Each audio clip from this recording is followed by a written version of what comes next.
Mas o seu argumento seria que o Brasil tem que ter uma relação institucional com esses países, não por ideologia. Sim. Mas tem que ter com institucional com a China. Não dá para você fechar a cara para a China. Claro. Não, a China... 80% da soja que a gente exporta vai para a China. E deve ser difícil, né? Porque, imagino, a China realmente tem uns problemas no sentido que eles têm um governo ditatorial. Não é democracia, não é o que a gente está acostumado. Então, eu, como cidadão, como cara leigo, eu fico meio preocupado com a China crescendo muito, porque enquanto ela é um parceiro comercial e está aumentando o nosso mercado, eu acho ótimo. Mas a partir do momento que ela quer exportar um pouco da cultura deles no sentido de autoritarismo e de essas coisas, aí eu já não acho tão legal, entendeu? E isso me preocupa um pouco. Será que eles estão nessa vibe? Cara, eu não confio em ninguém com poder absoluto. Tá ligado? A China ela tem um plano de poder desde os anos 40, né? Mais especificamente em 49, quando Mao Tse-tung fez a revolução lá, de que em 100 anos seria o principal país do mundo, em termos econômicos e militares. Né? Acho que eles vão chegar lá até um pouquinho antes desses 100 anos. E, na verdade, assim, é o que eu falei, ali tem grandes oportunidades. Tem que ter uma relação institucional com eles. É um país de, quase 1,5 bilhão de habitantes. A gente é um país aqui que, sensacional no agro, então para nós interessa vender para eles. Agora, é só manter a nossa independência, não é chegar, por exemplo, agora e querer colocar goela abaixo qualquer tipo de política com relação ao Covid, nos ameaçando com relação à compra ou não dos nossos produtos agrícolas. Não estou falando que eles estão fazendo isso, tá? Mas é o tipo de coisa que não é interessante para nós. Se você tem uma loja e você só tem uma pessoa para vender o seu produto, essa pessoa amanhã pode virar para você e falar: Igor, é o seguinte, só eu compro esse teu produto aí, reduz pela metade. Tu fala: não. Não, beleza, vou parar de comprar. Entendeu? Assim como era interessante você no mercado de ações investir numa ação só, no mercado mundial, que se joga esse jogo da geopolítica, não é interessante você ter só um comprador ou só um vendedor. Com certeza. Então o nosso trabalho é diversificar. É ter comércio com a China, com os Estados Unidos, com a União Europeia, com os árabes, com Israel. Enfim, é fazer aquilo que tem lógica de mercado e não fazer o que tem... Você pode comparar e... interessante você no mercado de ações investir numa ação só. No mercado mundial, que se joga esse jogo da geopolítica, não é interessante você ter só um comprador ou só um vendedor. Com certeza. Então o nosso trabalho é diversificar. É ter comércio com a China, com os Estados Unidos, com a União Europeia, com os árabes, com Israel. Enfim, é fazer aquilo que tem lógica de mercado e não fazer o que tem lógica de ideologia. O Brasil, a gente perdeu quase $1 bi para construir um porto em Cuba que não produz nada, não é hub de nada. O Porto de Mariel em Cuba. A gente gastou, mais de 15 bi de real mole em Abreu e Lima, que não refina nada. E olha o problema que a gente está vivendo hoje com a Petrobras.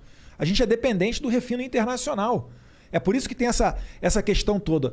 Não se pode abaixar, a Petrobras não pode abaixar tanto o preço, a ponto que fique desinteressante do investidor internacional mandar para cá o produto dele, porque senão ocorreria desabastecimento, mas também não pode elevar tanto a ponto de acabar com a nossa economia.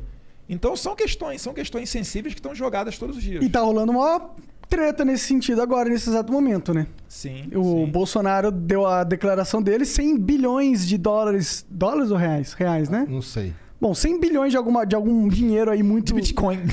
Nossa, se fosse de Bitcoin. De Flowcoin. Flowcoin. Então, foi... Botar o Banco Central na cola de vocês, hein? Flowcoin aí, ó. Não, mas não é moeda de verdade, é só um crédito. Sai fora, Banco Central. Mas ele meio que, ok, eu entendo que isso é um problema, eu entendo que os caminhoneiros iam fazer greve se você não fizesse alguma coisa pra diminuir o preço do diesel. Eu entendo essa porra.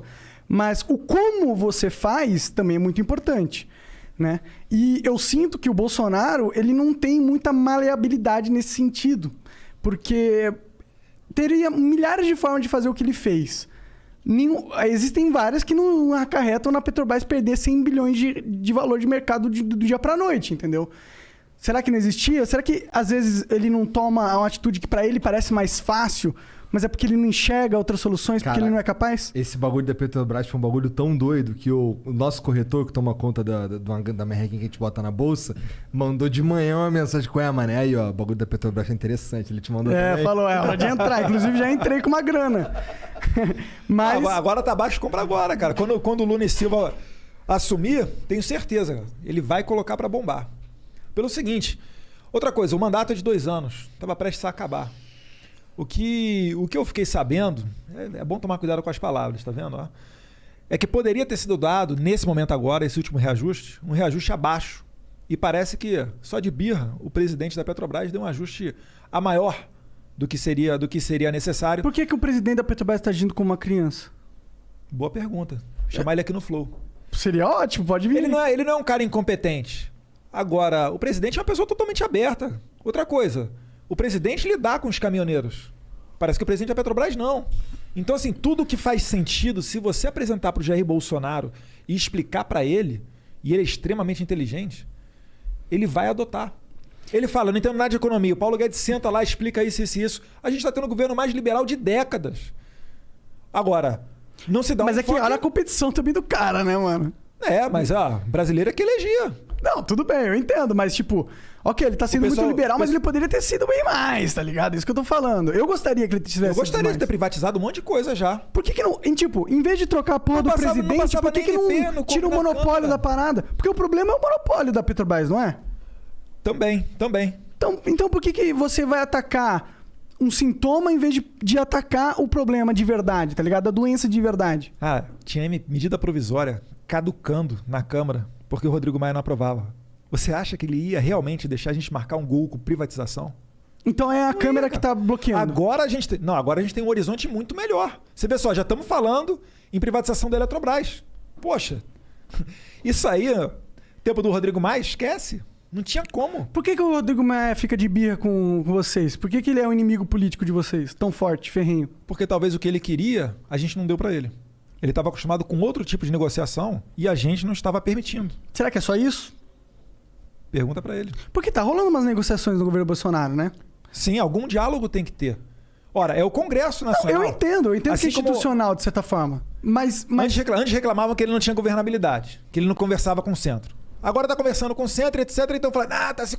Calma aí, cara. 2 anos e meio quase, sem nenhum escândalo de corrupção. Em 2015, no último ano de Dilma... Nenhum grande escândalo de corrupção. As estatais me apontam. Não, tem umas paradas que cheiram muito mal aí. Qual condenação que teve? Não, condenação não, mas é o brasileiro, tipo... Pra bom entendedor, às vezes meio palavra basta, né? Eu tô aguardando aqui alguém do governo ser preso, etc. O Lula tá solto, tá ligado? Pode acontecer, cara. É que eu tenho que medir as palavras aqui que você tocou no STF e eu quero sair daqui livre. Entendeu? Eu vou dizer que eu reprovo totalmente a atuação do STF. Em toda a minha vida que eu vi eles fazendo coisas, parece que eles usam o poder que eles têm de uma forma totalmente autoritária, de uma forma que visa apenas os interesses políticos dele e não necessariamente eles estão olhando para parar de uma maneira lógica, de uma maneira para entender qual que é realmente a interpretação correta da lei. Parece que eles usam a interpretação da lei para os objetivos deles. Eu tenho essa sensação como cidadão. Não estou imputando nenhuma falha de caráter a nenhum específico, apesar de eu não ir muito com a cara do Gilmar Mendes e nem muitos outros. Nenhum deles, na verdade. Nenhum deles. Nenhum deles eu olho pra eles e eu falo, caralho, esse cara é um cara sério pra caralho. Tá ligado? E tá lá. Tem um cara, você fez um olhar, quem que é o STF sério aí? Não, tô pensando, tô fazendo assim, calma. Bota essa saia justa na próxima pergunta. Não, que eu achei que você tinha pensado em alguém mesmo. Só, que o STF é um universo livre, muito... hein, cara? O STF é um universo muito reduzido, são apenas 11. Né? Agora, se você comparar, por exemplo, com a Câmara, cara, é que o exemplo negativo sempre é o que vai ficar. É difícil você destacar as pautas positivas. Mas a Câmara também é uma merda, às vezes tem, cara. Às vezes tem. Eu, quando eu estava estudando para concurso, eu acompanhava, assim... Tem um sistema que você recebia no e-mail chamado de sistema push. O concurseiro normalmente está acostumado com isso, que são as decisões do STF, que viram jurisprudência, etc. E aí você começa a acompanhar os ministros. Pô, cara, gostei dessa daqui. Daqui a um mês tu... pisou na bola, não gostei. Então, assim, é difícil você analisar e falar assim, gosto de todos, etc. Você não vai achar isso, porque só você é igual a você. É verdade. Ninguém vai pensar igual a você. Sim, mas entendeu? Dá pra ver algumas decisões que, tipo, mano. Eu já vi uma vez um ministro falando que ele primeiro forma a convicção pessoal dele e depois ele corre atrás da lei pra ver onde é que ele vai embasar. Porque a lei, ela tira pra tudo quanto é lado. Você pode manter um cara solto ou um cara preso,